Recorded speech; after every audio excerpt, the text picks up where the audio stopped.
Picture this. It's November 16th, 1581, in the opulent chambers of the Alexandrova Palace outside Moscow. A father and son are locked in a heated argument, voices rising, tempers flaring. But this isn't just any family dispute. This is a clash between two titans of Russian royalty, where the stakes are nothing less than the future of an empire. In a moment of uncontrollable rage, the father, a man who has already earned the terrifying nickname the Terrible, raises his iron-pointed staff high above his head. The son, his own flesh and blood, tries to back away, but it's too late. The staff comes crashing down, striking the young man's temple with a sickening crack that echoes through the palace halls. What happens next will haunt Ivan IV of Russia for the remaining 3 years of his life, and historians for the next 4 centuries. If you enjoy learning about the hidden truths of history, consider hitting that like button and subscribing for more stories like this. And drop a comment to tell me where you're listening from.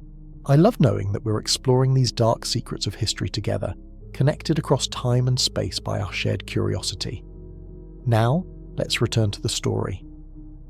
Because what you've just witnessed is perhaps one of the most tragic and shocking moments in royal history, the day Ivan the Terrible killed his own son and heir, Ivan Ivanovich.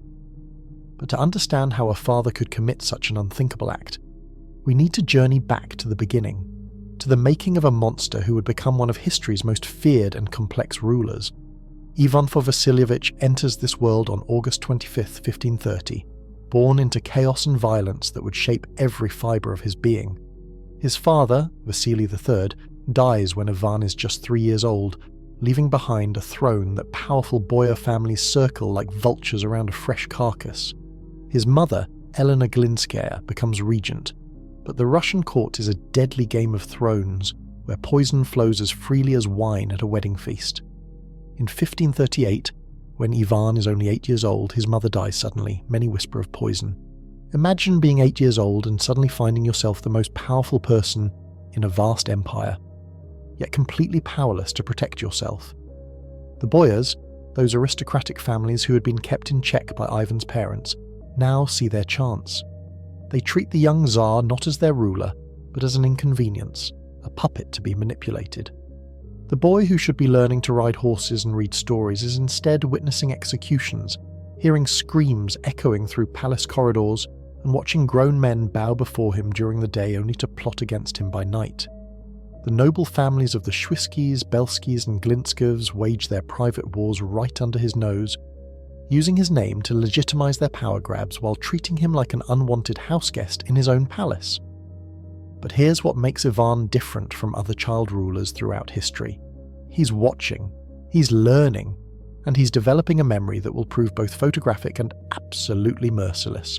The young Tsar spends his childhood walking through halls where his courtiers whisper behind his back, where servants ignore his commands, where the very people sworn to protect him see him as nothing more than a symbol to be used. He watches boyars feast in his dining halls while he goes hungry. He sees them wear his father's clothes, sleep in his father's beds, and make decisions about his father's kingdom as if he doesn't exist. And slowly, methodically, Ivan begins to compile a list of every slight, every humiliation, every moment of disrespect.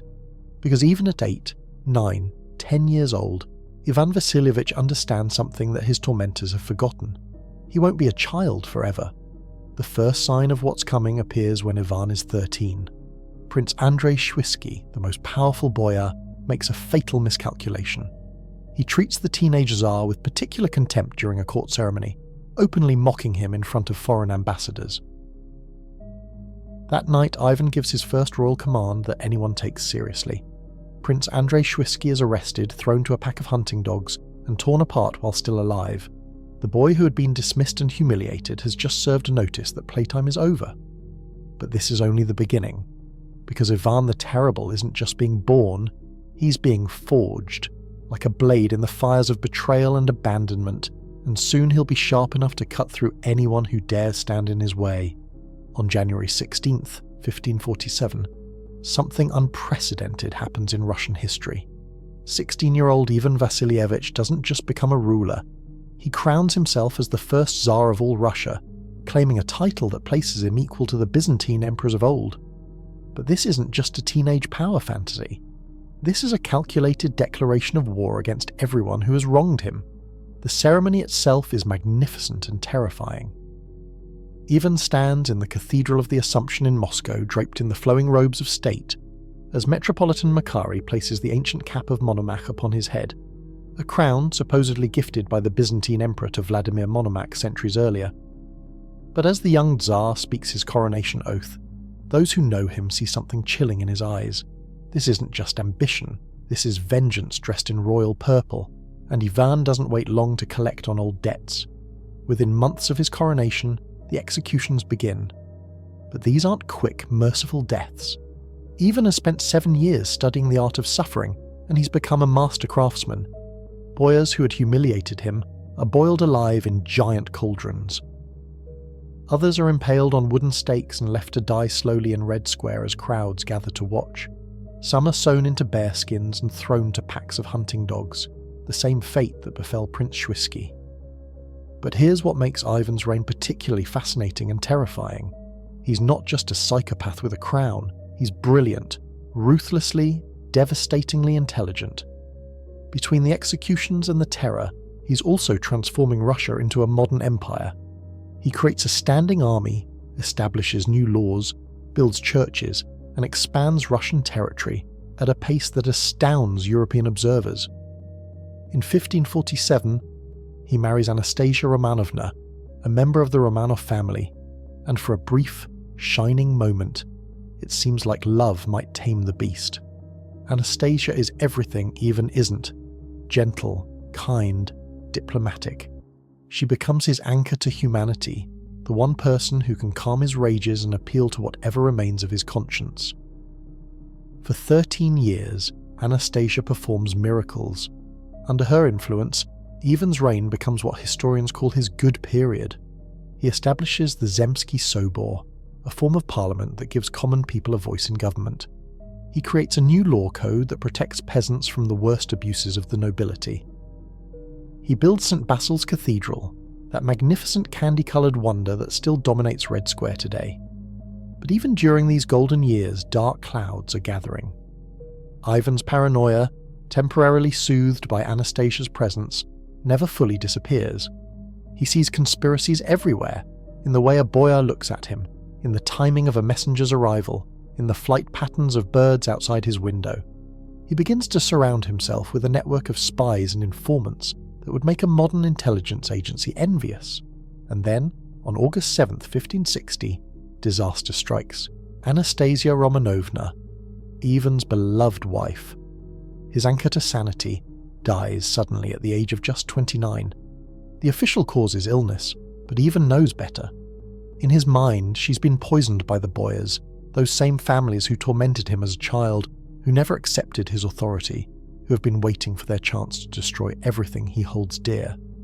Whether or not Anastasia was actually poisoned is still debated by historians. What isn't debated is the effect her death has on Ivan. The man who had been slowly, carefully building a modern state suddenly snaps like a rope under too much tension. The monster that Anastasia had kept caged is about to be unleashed on Russia, and this time no one will be safe from his wrath. The year is 1565, and Ivan the Terrible does something that no ruler in Russian history has ever attempted. He essentially declares war on his own kingdom. In a move that seems to come from the playbook of a madman, Ivan divides Russia into two parts: the Zemshchina, governed by the old boyar system, and the Oprichnina, a personal domain that he will rule with absolute unchecked power. But Ivan's masterstroke isn't just the division, it's the theatre of it all. On December 3rd, 1564, Moscow wakes to find their Tsar gone, vanished. The most powerful man in Russia has simply disappeared, leaving behind only loaded wagons and a mysterious caravan heading toward the Alexandrova Sloboda, a fortress monastery about 60 miles from Moscow. For weeks, there's no word. The government grinds to a halt. Trade stops. Foreign ambassadors sit in empty halls wondering if Russia still has a ruler. And then, like a ghost story come to life, 2 letters arrive in Moscow that will change the course of Russian history forever. The first letter is addressed to the Metropolitan and the boyars. In it, Ivan announces that he has abdicated the throne because of the treachery and corruption of the nobles and clergy. He's done, finished. Russia can rot for all he cares. The second letter is to the common people of Moscow. In this message, Ivan assures his subjects that he bears them no ill will. His anger is reserved solely for the boyars who have betrayed both him and Russia. It's a masterpiece of political manipulation that would make Machiavelli weep with admiration. The response is immediate and exactly what Ivan calculated. The common people, who genuinely love their Tsar and despise the boyars, pour into Red Square demanding that Ivan return. They threaten to tear the boyars apart with their bare hands if their beloved ruler doesn't come back. Merchants close their shops, artisans put down their tools, the entire city grinds to a halt. The boyars, trapped between a vanished Tsar and a furious population, have no choice but to send a delegation to Alexandrova Sloboda, begging Ivan to return, and Ivan, playing his role to perfection, agrees, but only under his conditions. He will return as an absolute ruler with the right to execute traitors without trial and to confiscate their lands. In other words, he wants a license to kill. The desperate boyars agree, and Ivan returns to Moscow in February 1565 to establish the Oprichnina, a state within a state that operates by its own terrifying rules. The Oprichniki, Ivan's personal army, dress in black and ride black horses, carrying the symbols of a broom and a severed dog's head to represent their mission, to sweep away the Tsar's enemies and bite them like faithful hounds. But what happens next goes beyond even Ivan's previous brutalities.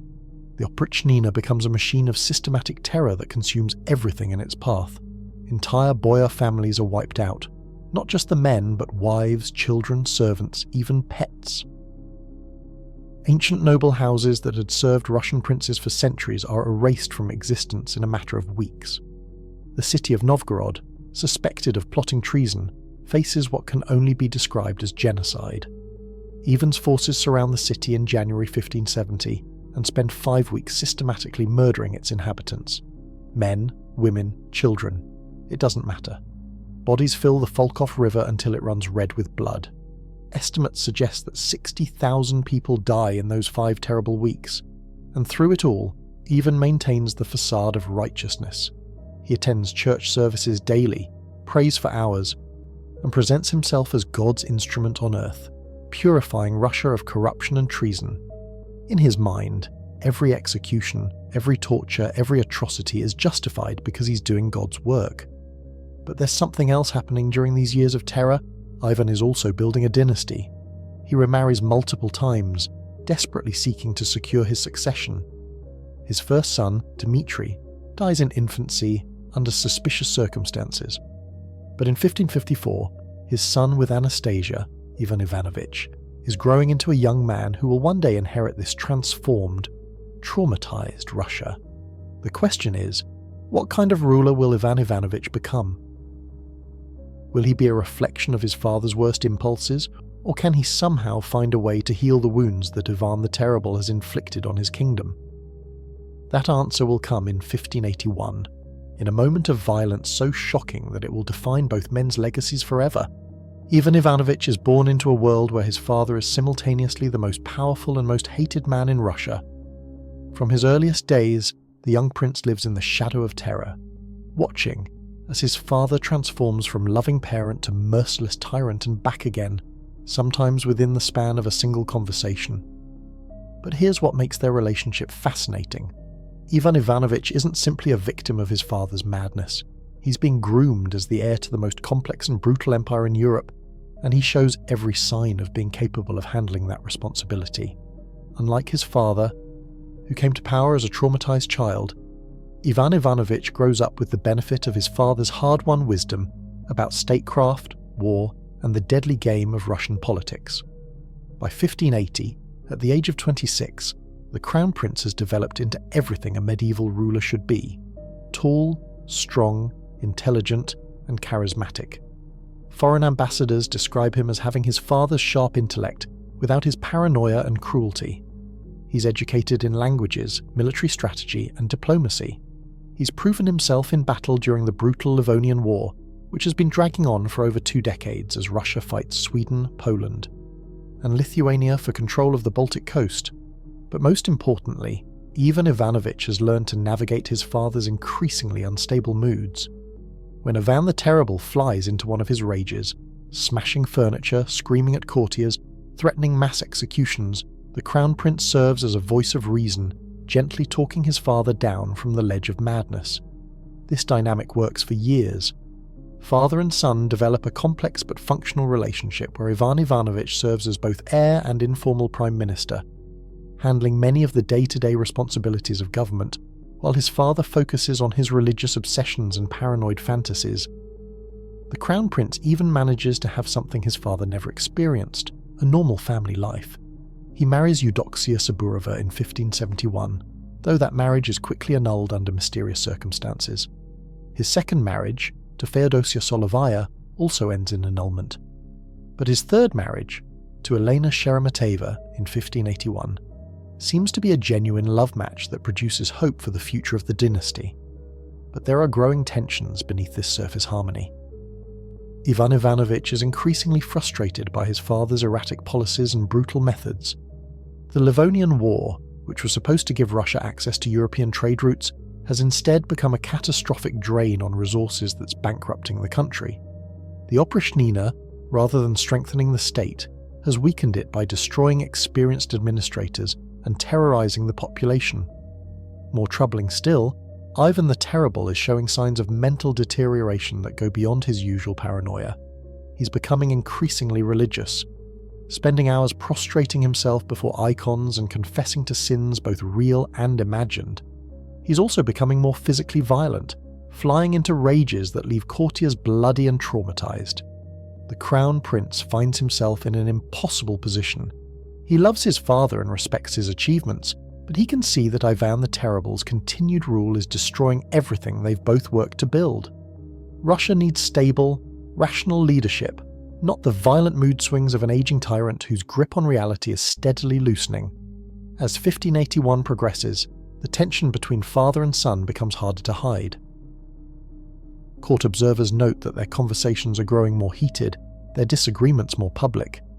Ivan Ivanovich is no longer content to simply moderate his father's excesses, he's beginning to challenge them directly. The stage is being set for a confrontation that will determine not just the future of Russia, but whether Ivan the Terrible will be remembered as a great ruler who lost his way, or simply as a monster who destroyed everything he touched, including his own family. The autumn of 1581 finds the Russian court at the Alexandrova Palace, that same fortress monastery where Ivan had once retreated to manipulate his way to absolute power. But now, 16 years later, the atmosphere in the palace is thick with tension and unspoken recriminations. The Livonian War is going badly. Russian forces are being pushed back on multiple fronts. The economy is in shambles.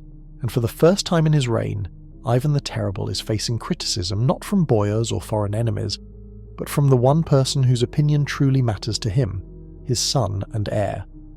The specific details of what happens on November 16, 1581, have been debated by historians for centuries, but the broad outlines are clear from multiple contemporary accounts.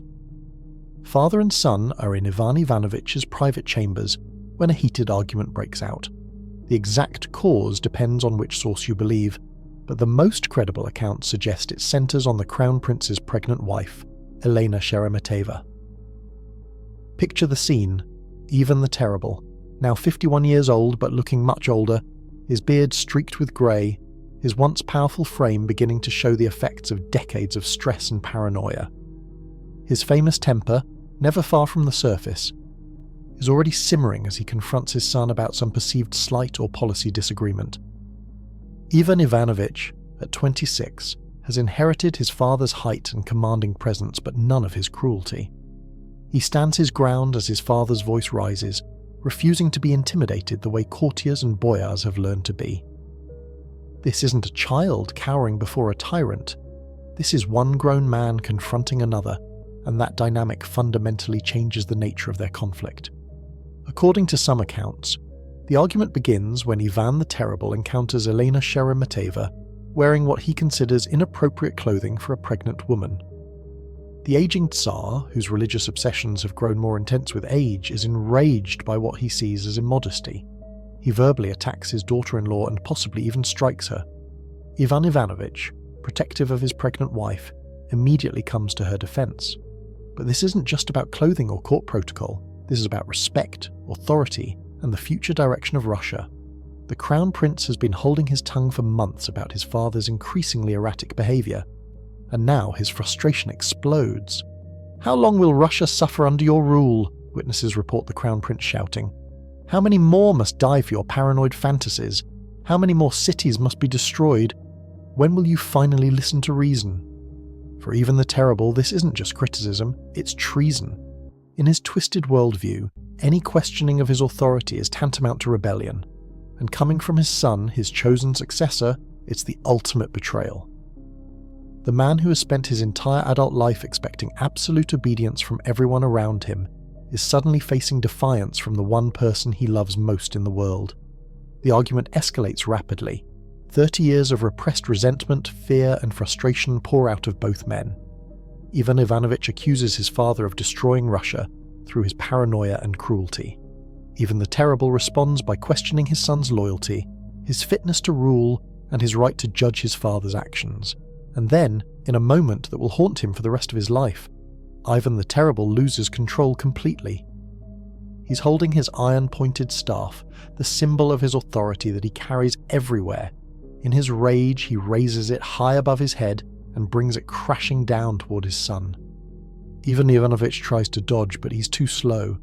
The metal point strikes him in the temple with a sickening crack that echoes through the chamber. The Crown Prince staggers backward, blood streaming down his face. His father, suddenly realizing what he's done, drops the staff and reaches for his son, but it's too late. Ivan Ivanovich collapses to the floor, his skull fractured, his brain bleeding. For 3 days, Ivan the Terrible sits beside his son's bed, holding his hand, begging for forgiveness, promising to change, to be better, to undo everything if only Ivan Ivanovich will live. Court physicians work desperately to save the Crown Prince, but medieval medicine has no answer for traumatic brain injury. On November 19th, 1581, Ivan Ivanovich dies, taking with him not just his own life, but the future of the Russian dynasty and his father's last connection to humanity. The death of Ivan Ivanovich doesn't just destroy Ivan the Terrible emotionally, it shatters the entire foundation of the Russian state. In killing his son, the Tsar hasn't just committed filicide, he's committed political suicide. Because Ivan Ivanovich wasn't simply his father's heir, he was the bridge between Ivan's brutal past and Russia's potentially stable future. The immediate aftermath of the Crown Prince's death reveals just how much the empire had depended on him. Ivan Ivanovich had been the one managing the daily operations of government, while his father retreated deeper into religious obsessions and paranoid fantasies. He had been the voice of moderation in war councils, the diplomat who maintained relationships with foreign ambassadors, the administrator who kept the bureaucracy functioning despite his father's constant purges. Now, suddenly, all of that institutional knowledge dies with him. Even the Terrible's reaction is both heartbreaking and terrifying. For days after his son's death, courtiers find him prostrating himself before icons, beating his head against the floor until it bleeds, screaming for God to take his life instead. He stops eating, stops sleeping, and when he does speak, it's to blame everyone except himself for what happened. But the personal tragedy is dwarfed by the political catastrophe. With Ivan Ivanovich dead, the succession falls to his younger brother, Fyodor, a gentle, deeply religious young man who is, by all accounts, completely unprepared to rule the vast Russian Empire. Contemporary sources describe Fyodor as simple-minded, more interested in ringing church bells than governing a kingdom, and possibly suffering from what we would now recognize as developmental disabilities. The Boyars, who have spent decades being terrorized by Ivan the Terrible, suddenly see their opportunity. With the strong heir dead and the weak heir incapable, they begin positioning themselves for the power struggle that will inevitably follow Ivan's death. The very stability that Ivan had tried to create through fear and brutality begins to crumble, as competing factions sense weakness. Foreign enemies also take notice. The Poles and Swedes, who have been fighting the costly Livonian War for over 20 years, suddenly realize that Russian resistance may be weakening. They intensify their attacks, pushing deeper into Russian territory and capturing key fortresses that Ivan had spent decades trying to hold. But perhaps most tragic of all is what happens to Ivan the Terrible himself. The man who had prided himself on being stronger and more ruthless than any of his enemies becomes a broken shell. He ages dramatically in the months following his son's death, his hair turning completely white, his hands developing a constant tremor. Court observers note that he speaks to his dead son as if he's still alive, sometimes calling out to him during meetings and growing angry when Ivan Ivanovich doesn't respond. The Tsar, who had once terrified an entire continent, now spends his days playing chess with courtiers who let him win, reading religious texts, and compiling lists of his victims to be remembered in prayers. He commissioned scribes to record the names of everyone he's ordered executed, a list that eventually runs to over 3,000 names and sends vast sums of money to monasteries to pray for their souls. It's during this period that we get our most intimate glimpse into Ivan's psychology. In letters to foreign rulers and in conversations with his confessor, he reveals a man consumed by guilt and terror, not of external enemies, but of divine judgment. He becomes convinced that God is punishing him for his sins, and that only by acknowledging every cruel act can he hope for salvation. Yet even in his guilt and madness, Ivan never fully accepts responsibility for his son's death. In his mind, it was the boyar's fault for creating the circumstances that led to the argument. It was the Polish and Swedish king's fault for prolonging the war. It was God's fault for testing him beyond his limits. Everyone except Ivan the Terrible bears responsibility for the tragedy that has destroyed his dynasty. As 1583 turns to 1584, it becomes clear that Ivan's reign is effectively over. He still holds the title of Tsar, but real power is gradually shifting to a council of regents, preparing for Fyodor's inevitable succession. The Oprichnina has been disbanded, its black-clad riders scattered to the winds. The systematic terror that had defined Russian politics for nearly 20 years has given way to a different kind of chaos, the chaos of a power vacuum. And in the early hours of March 18th, 1584, Ivan the Terrible finally faces the one enemy he cannot terrorize, execute, or outlast. Death comes for him as he's playing chess with his friend Boris Godunov, collapsing suddenly while contemplating his next move, some whisper of poison, but the truth is simpler and more fitting. The man who had spent his life dealing death to others finally succumbs to the ultimate mortality that claims all tyrants. But here's where our story takes a fascinating turn into the realm of art, myth, and historical memory. Because the most famous depiction of Ivan the Terrible killing his son isn't a medieval chronicle or a court document. It's a painting created nearly 300 years after the event by Russian artist Ilya Repin in 1885. Repin's masterpiece, Ivan the Terrible and his son Ivan on November 16th, 1581, shows Ivan the Terrible cradling his dying son, his eyes wide with horror and disbelief, blood staining both their clothes, is one of the most powerful and disturbing images in all of Russian art, capturing not just the physical violence of the moment, but the psychological devastation of a father realizing he's destroyed everything he loved. The painting became instantly controversial when it was first displayed. Russian authorities tried to ban it, arguing that it was disrespectful to the monarchy and harmful to public morals. They were probably right. The image is so viscerally powerful that viewers often report feeling physically sick when they see it for the first time. But the painting's impact goes beyond artistic merit. It crystallized the popular understanding of Ivan the Terrible as a man destroyed by his own violence, a tragic figure whose greatest victim was ultimately himself. The image of Ivan holding his dying son became the defining visual representation of his reign, overshadowing even his military victories and state-building achievements. Interestingly, the painting also sparked a historical debate that continues to this day. Some Russian historians, particularly those writing during the Soviet period, argued that Ivan never actually killed his son, that the whole story was Western propaganda designed to discredit one of Russia's greatest rulers. They pointed to inconsistencies in contemporary accounts and suggested that even Ivanovich died of illness, not violence. This revisionist interpretation gained traction during Stalin's era, when the Soviet dictator identified strongly with Ivan the Terrible and promoted him as a model of strong leadership. Stalin even commissioned a famous film trilogy about Ivan that portrayed him as a misunderstood patriot whose harsh methods were necessary to build a strong Russian state. But modern historical scholarship, with access to a wider range of sources and more sophisticated analytical methods, has largely confirmed the traditional account. The evidence from multiple contemporary sources, including foreign ambassadors who had no reason to fabricate the story, strongly suggests that Ivan did indeed kill his son in a fit of rage. What's particularly fascinating is how this single act of violence has shaped Ivan's historical reputation. He ruled for over 30 years, transformed a medieval principality into a modern empire, created new legal codes, built magnificent churches, and expanded Russian territory by hundreds of thousands of square miles.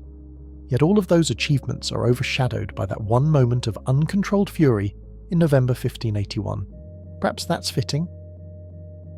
Because in the end, the measure of a ruler isn't just what they build, it's what they destroy. And Ivan the Terrible, for all his accomplishments, ultimately destroyed the most precious thing he possessed, his own son and the future of his dynasty. 3 years after killing his son, Ivan the Terrible dies, leaving behind a shattered dynasty and a traumatized nation. His surviving son, Fyodor, proves exactly as incapable of ruling as everyone feared. Within 14 years, the Rurik dynasty that had ruled Russia for over 700 years comes to an end, plunging the country into the chaotic period known as the Time of Troubles. The irony is almost too perfect. Ivan the Terrible spent his entire life consolidating power, eliminating enemies, and securing his dynasty's future. Yet his own actions ultimately destroyed everything he had worked to achieve. The man who trusted no one and forgave nothing ended up being his own worst enemy. But Ivan's legacy extends far beyond his personal tragedy. The governmental structures he created, the territory he conquered, and the precedents he set for absolute rule would shape Russian politics for centuries to come. Peter the Great, Catherine the Great, and even Stalin would all look back to Ivan the Terrible as a model of strong leadership, conveniently overlooking the human cost of his methods. Today, Ivan the Terrible remains one of history's most controversial figures. In Russia, he's often portrayed as a strong leader who did what was necessary to build a great nation. In the West, he's typically viewed as a paranoid tyrant whose cruelty far outweighed his achievements. The truth, as always, lies somewhere in between. What's not debatable is the human tragedy at the heart of his story. A traumatized child became a traumatizing adult, spreading his pain across an entire empire until it finally consumed the person he loved most. In the end, Ivan the Terrible's greatest victory, surviving the brutal politics of medieval Russia, became his greatest defeat when he turned that same brutality against his own family. The staff that killed Ivan Ivanovich is preserved in a Russian museum today, its iron point still stained with what might be blood. Tourists file past it, snapping photos and reading placards about its historical significance. But for those who truly understand the weight of what they're seeing, it's more than just an artifact. It's a reminder of how power, unchecked by love or mercy, inevitably destroys itself. Ivan the Terrible lived for 53 years and ruled for 37 of them. He conquered enemies, built cities, created laws, and expanded an empire. But in the end, the only thing that truly mattered was the 3 seconds it took for an iron staff to fall, forever changing the course of Russian history and transforming a dynasty into a tragedy. And perhaps that's the real lesson of Ivan the Terrible's story. Not that power corrupts, we've known that since ancient times, but that it corrupts most completely when it's wielded by those who have never learned to trust, to forgive, or to love without conditions. Ivan's greatest crime wasn't killing thousands of enemies, it was being incapable of recognizing that his son was not one of them.